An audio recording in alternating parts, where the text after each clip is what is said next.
Bienvenue, aujourd'hui on se penche sur Nirvana. On va explorer un peu les sources, articles, interviews, critiques, pour comprendre l'impact sismique de Nevermind et puis le virage radical d'In Utero. Oui, bonjour. L'idée, c'est de voir comment ils ont propulsé l'underground sur le devant de la scène et pourquoi, juste après, ils ont cherché un son beaucoup plus brut, plus Difficile d'accès peut-être. exactement. Et voir aussi ce qui nous reste de tout ça, de l'héritage Cobain. Alors, pour commencer, Nevermind en 91, c'est clair, c'est un point de bascule. Le rock qu'on appelait alternatif, indépendant, tout d'un coup, il est partout, Oui, les notions de mainstream, d'underground, ça devient flou. complètement. Et ce succès de Nevermind, c'était fou. Personne ne s'y attendait à ce point. Le label DGC, ils espéraient vendre quoi, 250 000 albums? Oui, quelque chose comme ça. Et ça s'est vendu par millions. C'est devenu instantanément la voix d'une génération, un peu malgré eux d'ailleurs. C'est ça. D'ailleurs, le titre initial que Cobain envisageait, Sheep, donc mouton, c'était déjà assez cynique, non? Une pique envers ce public de masse. Tout à fait. Et cette pochette, le bébé qui nage vers le billet d'1 $, c'est hyper fort comme image. Puisque ça dit. Cri De la société de conso. ou le groupe qui avoue se vendre en signant sur une majeure. Un peu des deux, peut-être.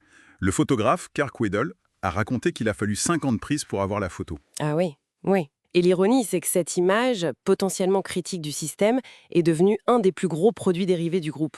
Ça préfigure un peu les tensions qui vont mener à In Utero. Cette récupération. Bien sûr, Nevermind, c'est d'abord Smells Like Teen Spirit.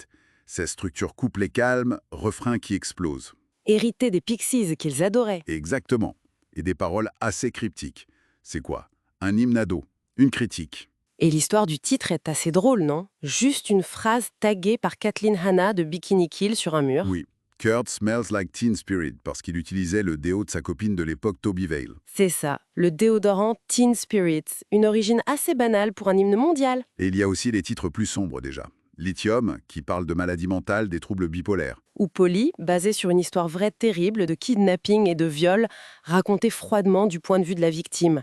Ça montre qu'il y avait déjà cette noirceur sous le vernis plus pop de l'album. Ce vernis pop, justement, ils vont vouloir s'en débarrasser avec In Utero 2 ans plus tard, en 93. Clairement, c'est une réaction à cette célébrité soudaine, massive, qu'ils vivaient mal. Ils veulent un son plus abrasif. Plus proche de leur début chez Sub Pop. Et pour ça, ils choisissent Steve Albini comme producteur. Oui, Albiniste a un choix fort. Un producteur connu pour son intégrité, son son brut et son mépris assez affiché pour l'industrie musicale. Et son approche, c'était quoi? Enregistrer vite, en live. Exactement. 2 semaines au Pachyderm Studio, Minnesota. Presque tout en prise directe. Très peu d'overdubs. L'idée, c'était vraiment de capturer l'énergie brute du trio. Albini disait qu'il voulait juste refléter la vision du groupe, sans filtre, la propre perception du groupe de sa musique et de son existence. Il disait aussi n'avoir ressenti aucune pression pendant l'enregistrement, contrairement aux gens du label, visiblement. Ah oui.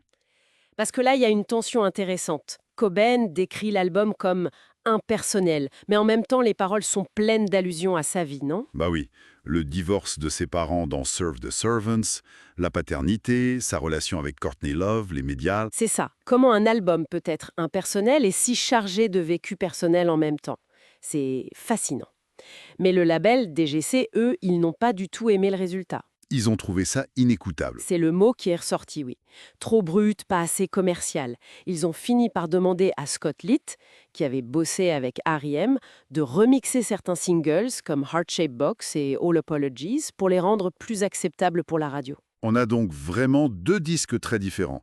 Nevermind, la collection de tubes pop-punk qui a tout emporté. Et In Utero, l'album plus sombre, plus difficile, peut-être plus cohérent comme œuvre totale et que beaucoup de fans considèrent comme plus authentique. 2 albums majeurs, mais chacun à sa manière. Tout à fait. Et au centre, il y a toujours cette voix de Cobain.